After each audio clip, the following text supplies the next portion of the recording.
Ali is gone. Manchester United are now looking at a new patch where they can choose to go for a manager with more experience or more of a long-term project builder. There have been many names circulating in the media, with Zinedine Zidane, Erik ten Hag, Brendan Rodgers, Michael Carrick, or even Wayne Rooney. However, one of the most interesting and most realistic options, for me, is Laurent Blanc. To me, Zidane doesn't want to manage United as he wants the French national team job or PSG job. And Ten Hag and Brendan Rodgers will want to stick with their current jobs in hopes they can take the Manchester City job this summer.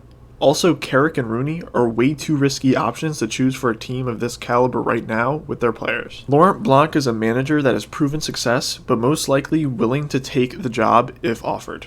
Laurent Blanc in his playing career was a center back, and he has ties to Manchester United as he was finished his career there in 2003. His first head managerial job would be with Bordeaux in Ligue 1. He would be extremely successful here, as he would win the league in 2009 and would top the Champions League qualifying group that would include Juventus and Bayern Munich in 2010.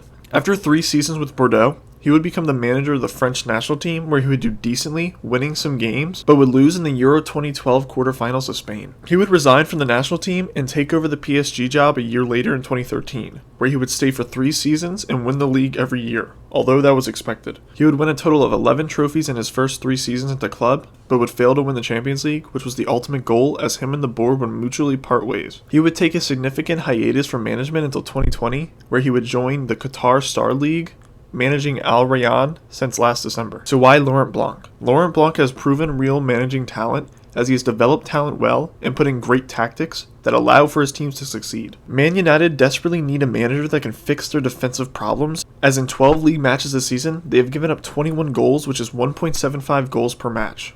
Laurent Blanc at Paris Saint-Germain would never have a season where his team gave up more than a goal a game, and even had one season, which was his last, where his team would only give up 0.5 goals per match in the league. He brings real tactics that bring defensive stability to his sides. His tactics are very good, as his teams like to hold on to possession in their 4-3-3 system. When they set up in their own half in the build-up phase, his team in their normal 4-3-3 setup wants to play slowly and move up the pitch as a unit. His center backs, fullbacks, and midfield play slowly off of each other to move the ball up the pitch. His defensive midfielder will typically drop between the center backs, which makes them look more like a 3-in-the-back system. One of the midfielders acts as a deep-lying playmaker as they drop a little deeper to pick up passes and spray passes all along the pitch with their excellent passing range. And they have their other midfielder find space and move forward with the attackers in a more box-to-box role. He does want his forwards, especially his number 9, to drop deep to pick up passes to help his midfielders hold possession. When they get to the opposition's half, the team is set up more in a 3-2-5 look. The fullbacks will push forward to hold the team's width, while the 2 wingers move inside. The 2 center backs in the defensive midfield form a back 3 at the halfway line, and the 2 midfielders sit behind the forward 5 players. What this does is give his team solid passing options and availability all across the pitch.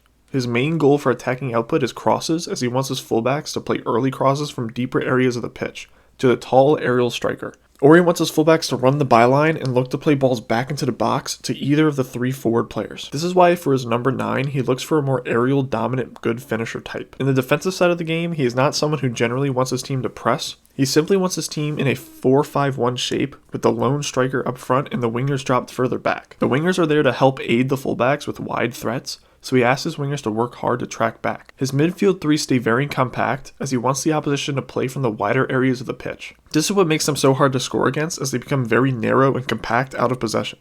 If they lose possession quickly in the opposition's final third, instead of counterpressing, they will jump into their defensive shape, becoming very hard to break down, which will fit United's current best players. If he was to take over United with everyone healthy, I see him using his normal 4-3-3 with De Gea in goal, Shaw, Maguire, Varane, and Wan-Bissaka in defense, Matic in the 6, Bruno and Pogba in the 8s, and Ronaldo in the 9, with Sancho and Greenwood on the wings. However, I do see them making some transfers with our new manager in the January window. So 2 transfers I see them making are Kieran Trippier, the 31-year-old English right-back from Atletico Madrid, and Wilfred N'Didi, the 24-year-old Nigerian defensive midfielder from Leicester City. Trippier would be a good fit as he is better attacking than Wan-Bissaka, proven by his 7.75 progressive passes, and 2.39 shot creating actions per 90, while still being good enough defensively as well. Ndidi is a great fit for defensive midfield as he is a rock in defense, proven with his 6.83 tackles plus interceptions and 2.96 clearances per 90. He is also good enough in possession to help his team hold on to possession of the ball. With these transfers, the final side will look like De Gea in goal, Shaw, Maguire, Varane, and Trippier in defense,